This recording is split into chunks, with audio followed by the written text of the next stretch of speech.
Welcome to the Texas Conflict Coach radio program. If you've ever experienced or engaged in destructive or unresolved conflict, then you know it leads to broken relationships, distrust, and damaging results.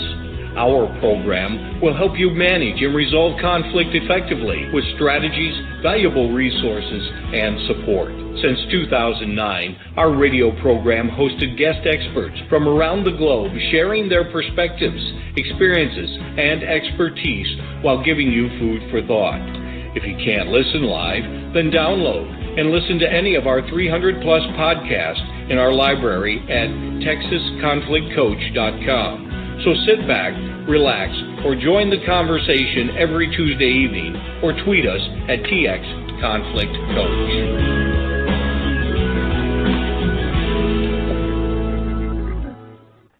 So what is the difference between communication when it's open and when it's closed?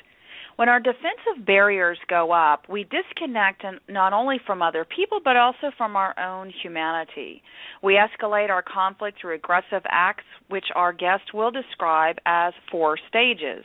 Now, in this episode, The Heartless Mind, The Power of Positive Interruption, Susan Gillis Chapman and I will discuss an innovative approach to communication and conflict resolution training that comes from the tradition of contemplative psychology and mindfulness practice using simple methods that have profound results. So my guest again is Susan Gillis Chapman. She has over 30 years' experience as a contemplative psychologist in a variety of settings, from a Mexican security prison in Alaska to a Buddhist monastic retreat center in Nova Scotia. She's currently on the teaching faculty for Karuna Training, Shambhala International, and GreenZone Conversations, offering workshops in Europe and North America. Now, her book, The 5 Keys to Mindful Communication, was published back in 2012, and she's currently working on her second book, the Mindful Communication Workbook. She currently lives with her husband in Vancouver, Canada. Now, we are taking live callers tonight, and if you are in the chat room or maybe you're in the Twitter feed, you can simply call 347-324-3591. We do have our chat room open, and you simply go to blogtalkradio.com/Texas-conflict-coach, and we invite you to leave your comments or questions there. And finally, if you're on Twitter, we're using the hashtag TCCRadio, and we encourage you again to engage with us there. Susan, thank you so much for joining us on our program for this month's series. Thank you, Patty. I'm really delighted to be here and to be with your listeners. Well, thank you, and we'll learn a lot from you. And so, I guess what I want to start off with is that your work, a lot of your work, is based in contemplative psychology and mindfulness practice, as we mentioned in the bio. And maybe talk just a little bit about what is contemplative psychology and mindfulness practice, and why is this meaningful to you in your work? Sure, I'd be delighted. Yeah, contemplative psychology I was first drawn to it 40 years ago, and one of the things that attracted me to it, I had already studied psychology in my undergraduate years, and contemplative psychology has the view that at any given moment, human beings arrive out of a basic sanity. And I'd never encountered a field of psychology that began with the idea of defining what it means to be mentally healthy and sane, rather than coming from the place of what's wrong with us. So it's a very interesting idea that on a moment-by-moment basis, our very first experience is of sanity, and then after that, our habits kind of kick in. So you can see why the practice of mindfulness is a very helpful tool when it comes to contemplative psychology, because by training in mindfulness, we're learning how to hold steady in that present moment, and it gives us a chance to notice. If we're trained, we can start noticing what that sanity feels like. Oh, and we are in such an insane world to feel sanity and peace of mind. But, it's something that you said, in that moment of sanity before habits set in, because not all habits are healthy. And so one of the things we'll definitely be talking about regarding your communication model and how we deal with conflict, you'll get very, very specific with that. So I'm glad that has formed a lot of what you do in today. So now you have this very innovative approach and a very basic communication called the GreenZone, which I thought was very interesting. What is the GreenZone and what does it symbolize?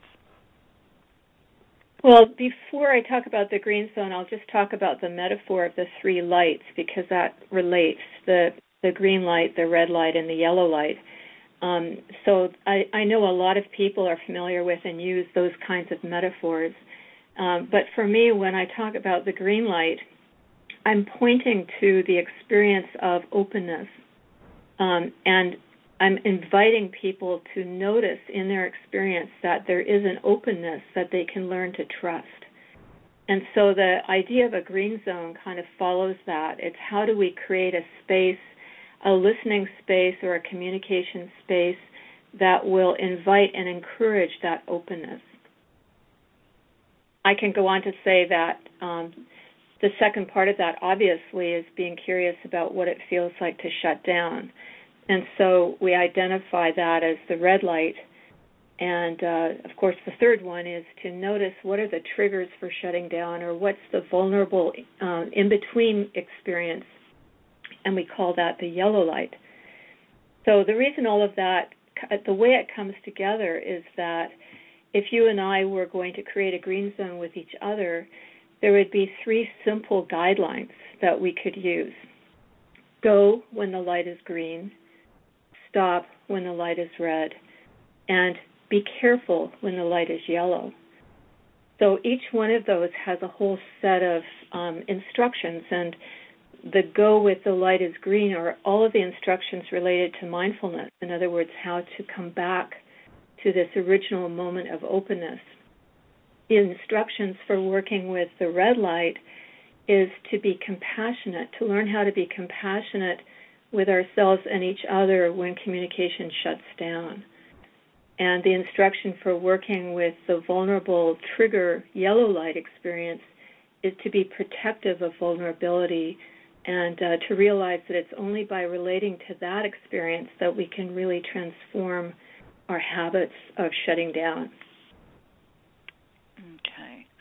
So I love the fact that you have this metaphor because it's so easy for us. Now, in the United States, in North American culture, we're very familiar with the green, yellow, and red light in terms of traffic. I don't know if this culturally translates into other countries, and I want to clarify that because we do have a global listening audience. Does this translate into other European countries, for example? Yes, not only that, when I was in India at one point, I noticed that one time when the light turned green, they actually flashed a sign that said, relax. I thought that was very interesting. I wish I'd had a photo of it. Oh, that's very, very, okay, very good. So it's pretty open or cross-cultural in many of the other countries, so I really like that. I like the idea of what you're saying in this green zone, this safe zone, this way of how do we create what you call a safe listening space, that invites, the experience of being able to share and to listen and make it safe for others to share. And then the yellow and red, that all makes very much sense.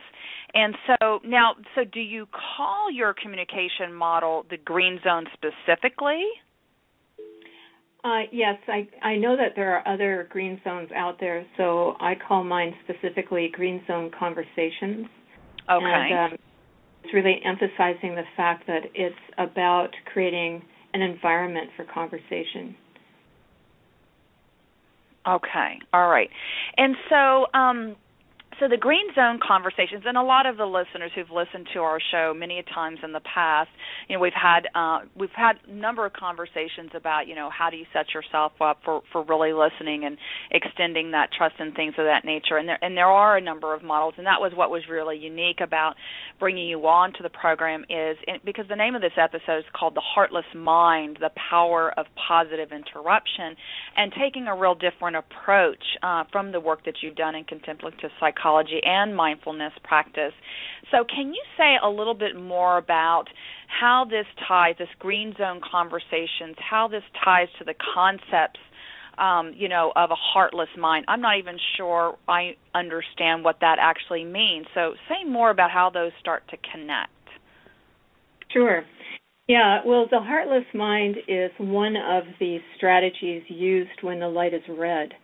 And so the second instruction, to stop when the light is red, has multiple meanings. One is recognize when communication shuts down, because a lot of the times we pretend it's open when it's really closed. And so the instruction to stop means, first of all, notice what red light signals are. And then secondly, when you notice that the light is red, then train yourself to pause rather than to push forward. So what I call heartless mind is one of the 4 strategies of the red light. Another example is the mindless heart. And what we're talking about here is that there's a basic synchronization, like our basic sanity is a synchronization of body, heart, and mind. And they function very well when they're open.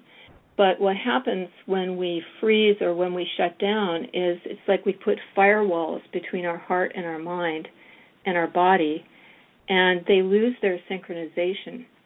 So the result, one of the results is this heartless mind, which means that we use our mind to strategize and to justify suppressing our empathy and our compassion. Okay. All right. So and then the mindless heart. Because when you hear heartless mind, which is a strategy, and mindless heart, what's the distinction between the two? Well, the opposite of heartless mind is mindless heart, and that is basically just a way of remembering what is sometimes referred to as codependence. It's the emotionality that doesn't have a strong container of boundaries, and so that's another of the strategies. Today I specifically pulled out the heartless mind strategy because it is related so often to conflict. But in my new workbook that I'm doing right now, I've got 4 of them linked to the 4 seasons. In other words, they're all part of the way human connection and communication happens in the form of a cycle. And you could say that mindless heart is a dysfunctional way of connecting to each other, and heartless mind is a dysfunctional way of distancing from each other. So we're beginning with the red zone, which is the dysfunctional story, but the positive interruptions are about how do we get back to green light. Okay. Okay, I love that. Okay, so we have, as you described, the heartless mind and the mindless heart, and we're going to come back to those because part of this is, in understanding these symbols, these signals that are happening in each of these red, green, in particular order, yellow, red, green, and I'm sure they pop up in different ways, and beginning to recognize what these symbols and signals are. Now, these positive interruptions, which are also strategies in which we get back to the green zone, and believe me, if I'm saying any of this incorrectly or I got it wrong, please correct me. Let's talk about where these positive interruptions come, and I believe we had talked a little bit about that there are stages, that there are 4 stages that things escalate. So why don't we go there and then start talking about how we integrate those positive interruptions or strategies to get back to our green zone. Yeah, that would be great. This gives us a chance to kind of see how the whole thing works in a way. Okay. We could say the first thing that happens is I feel some kind of pain, I feel some kind of sadness or discomfort. And that's just there. That's just a human experience.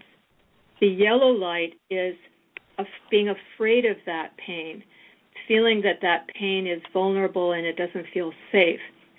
That triggers a red light pattern, which is to try to avoid that pain with the misunderstanding that says this should not be happening.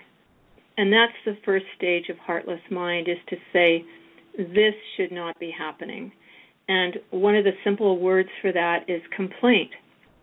So, this is separated from problem solving, but let's just say complaint. I'm complaining to you about whatever discomfort I'm having, but my background narrative is this should not be happening.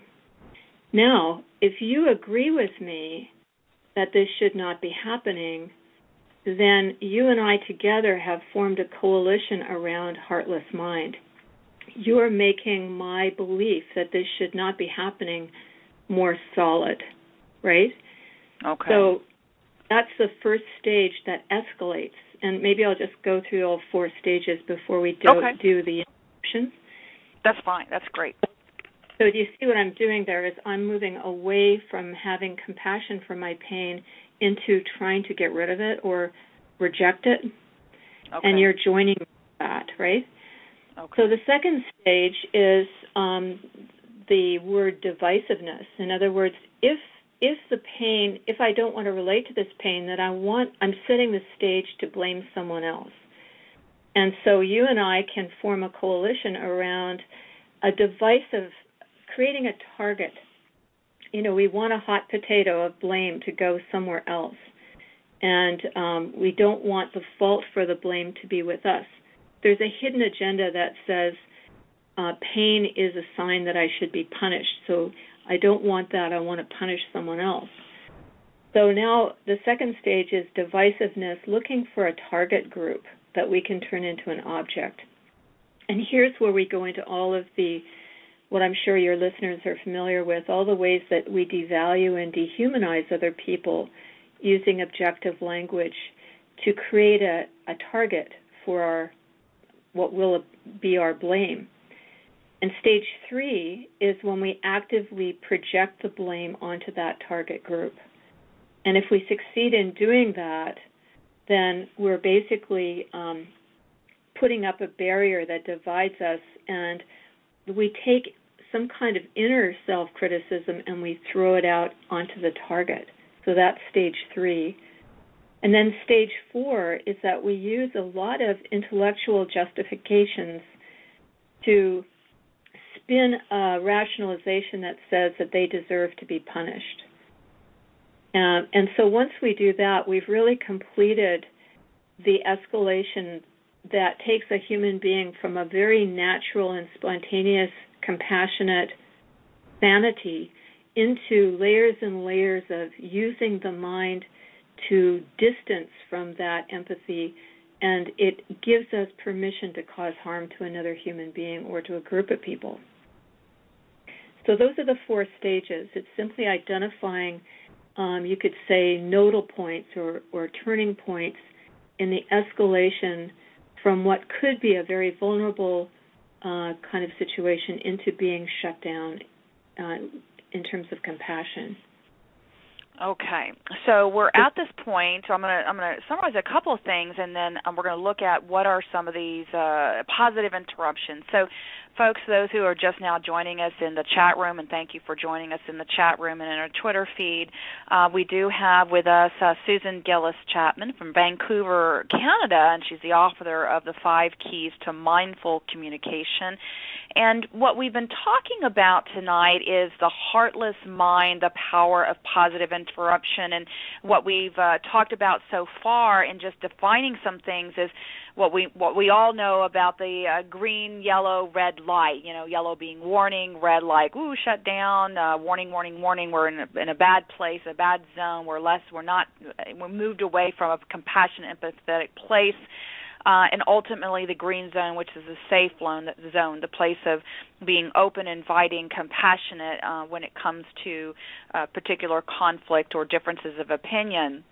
And now what Susan has just described, and we'll go further into this, is the 4 stages of that escalation, if you will, from stage 1 being complaint and being in this place of, we're in this place of we know we recognize pain, as I understand you're saying it, Susan, and that this should not be happening. And it can quickly, I imagine, escalate from divisiveness, which is the starting of I'm in pain, I'm not blaming myself, but I think I might be blaming someone else too, like you said, actively projecting that blame on a target group or person, creating even more of a barrier, and then going to this place of justifying why it's okay to harm somebody else, whatever that might look like, whether it's name-calling or some other passive-aggressive behavior, whatever those behaviors are that really, truly move us from a less empathetic, no compassion for the situation or for the person. And so did I miss anything just in that quick summary or misinterpret anything that you just said? No, I think you have a good understanding of, the main thing is that we can use conversations to strengthen that escalation, or we can have conversations that interrupt that escalation. Okay, so let's talk about what those examples or ways to interrupt these stages so that they are empowering, that they are moving toward the direction of that safe, inviting space called the green zone, and some very specific interventions or examples. So wherever you want to start, either from the red to the green or the green to the red, whatever makes sense. Well, we would be starting from the red in the sense that, again, let's say you and I are coworkers and I just bruised my shin on a coffee table, and instead of having compassion for the pain, I'm busy telling you that I'm really angry that the janitor moved the table, and the table shouldn't be there, right? And so you could either agree with me and we could start focusing on the janitor, or the first stage of complaint would be intervened, or you could interrupt it by coming back. Instead of that complaint, you could come back to having compassion for the bruise on my knee, right? And so the first, that the listener will intervene by coming back to the original pain instead of moving in the direction of what I call this infection of heartlessness, right? So that stage. The stage 2 is when I start getting into divisiveness and I start blaming the janitor. Instead of my listener agreeing with me, my listener could place themselves in identification with the janitor's position, putting yourselves in the janitor's shoes, saying, you know what, it's not just the janitor that moves the furniture around here. I've done it myself sometimes. So there's an invitation there to either join in the divisiveness or to interrupt it. And if you interrupt the divisiveness, then you have made it impossible for the person to turn that other group into a target. Does that make sense? Yes, absolutely. So really these interruptions, is it mostly on the shoulders of the listener? What about the speaker? Well, what we're doing here is creating opportunities to make a difference when somebody else has shut down. That we can train ourselves to do that, and obviously training ourselves to do it is really helpful too. But right now it's really working. The way I used it in my book and the way I'm contemplating is just, are there some small ways that we can interrupt it when it's happening in our environment? So let's do another example. Do you have another example specifically, or do you want me to come up with one? Yeah, well, the third stage of projecting blame, once you have a target group and you start blaming them, there's another opportunity to interrupt that. And there, once again, it's about, which I'm sure your listeners are familiar with, gaining more humanity by knowing more of the story of the target group so that the tendency to devalue them is intercepted. So any kind of humanizing story, I know the janitor well, and I know that janitor is very conscientious, so you've made it harder to turn that human being into an object. And likewise with the fourth stage is when the conversation, again, this could be a one-to-one or it could be a group conversation, when people start getting into trying to justify punishing another group of people, you can get into the mode of mercy and forgiveness, reconciliation. So it's basically interrupting the escalation by bringing back the view that I call we first, which is to humanize the relationship instead of allowing these sets of intellectual rationalizations to shut down empathy. All right. So, it's interesting what's coming to mind for me as you were going through each of these stages and very specific examples of interruptions as the listener. So you're standing there with your friend's talking about, this janitor, they're mad, and as you were going through each one, what are the things that, ever so slightly can be a shift? My question is the speaker who's speaking about the janitor in this example, and the listener is doing these things to humanize, to not join the divisiveness. Is your experience that their initial reaction is, hey, you're taking the other side? What is the speaker's experience when they're doing that, when the listener's doing that? Well, this is where it really makes a difference whether or not you have an agreement with each other. So if you and I have already made an agreement to be GreenZone partners, then you would remind me of my agreement. I might be very upset with you, I might be very upset about somebody else. I phone you up and I start venting, and you respond in this way, and you're reminding me of our agreement. Oh, yes, that's right. I lost it there for a minute. Thank you for bringing me back. It's sort of like inviting you to, kick me under the table if I start saying something that's off the wall. So this sounds like that's purposeful then, that part of this partnership is that there is a conversation around this before you even get into that, entering in that type of a partnership relationship. Exactly. So that's the real point of a GreenZone, is that you have one or more friends that you agree that you're going to work on this together, not just this, but all of your communication. This is what I call the Mindful Communication Training, is you do it with one or more partners, and then you use them when you yourself are kind of losing it, then they can help you come back. So it's very much that kind of, you can do it on your own, but it's a lot easier if you work with one or more people. I forgot to mention that I'm also a licensed marriage and family therapist, and this is a very, very, very helpful way for working in couples and families with the intention to be more genuine and more tender and compassionate with each other. I love that. This is a really huge element, this partner agreement, because one, you've given permission to each other to really support each other, getting to the green zone without setting up this automatic defensiveness. Are you taking the janitor's side? Are you taking my husband's side? Are you taking whatever? But that you're really trying to interrupt in a purposeful way, and the other person knows that you're trying to do that as a way to build compassion and empathy, but also to get them back into that green zone area, which you've been talking about. So that's very interesting, the whole green zone partners. And I imagine this would work well in the workplace as well, because all the time we find opportunities, many people find opportunities to join the divisiveness and make somebody else the object. That happens all the time, not only in family systems, but certainly in workplace relationships. So this is I love that idea of the partnership example. It's amazing how I'm already looking down my clock, and I'm like, it's already at the half-hour mark, and it's amazing how quickly this goes by so fast. Anything else that you want to say about positive interruptions? And they are very skillful interventions. Anything more you want to say about this before we start to go into the assignment for the week?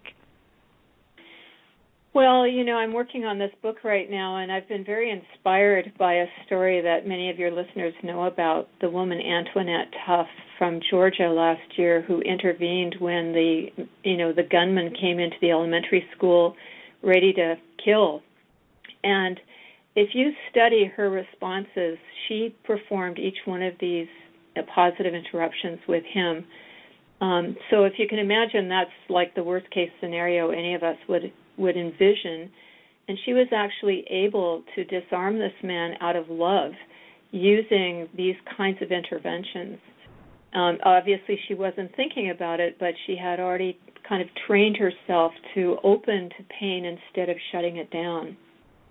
So that's the takeaway I was thinking of, is that you can Google Antoinette Tuff and read about her story, but it really boils down to the fact that she had a compassionate response to her own suffering, and that was why she was able to open to the suffering of this gunman. And that was how she disarmed him, was that she didn't see him as an enemy, she saw him as a person in pain. So it's very potent when you use it that way. Well, and I'm glad you reiterated that again about being open to the pain, meaning really being compassionate to that pain that the person is experiencing without joining them to be divisive against the other. So it's a really fine line, and that takes a lot of practice and a lot of really shifting our own attitudes to being in that place. And you said that you're working on a workbook right now. Is that right, for people? Tell us a little bit about this workbook that you're creating at this point. Well, I was invited by the publisher to do a follow-up on the 5 keys in the form of a workbook. So I have been using these 4 seasons of relationship: the winter of aloneness, the spring of connection, the summer of intimacy, and the autumn of letting go, as these 4 stages that have a green, red, and yellow version. So it's a way of organizing this material, but it's somewhat of it's unpacking a lot of the material that's already in the 5 keys. Okay, and in that they'll be able to read further about the green, yellow, red zones as well as the 4 stages. Is that right? Yeah, that's right. And all of that is also 5 keys, yeah. Oh, okay, yes. All right, in the 5 keys to mindful communication. Okay, very good. All right, so there's a number of things that could possibly come out of this as them taking the next step, even if listeners, you don't have the book or you're interested in going to the book, and we'll give you all the website information. But what is one thing that listeners can simply do now to possibly take the next step of what you're talking about in being in the green zone?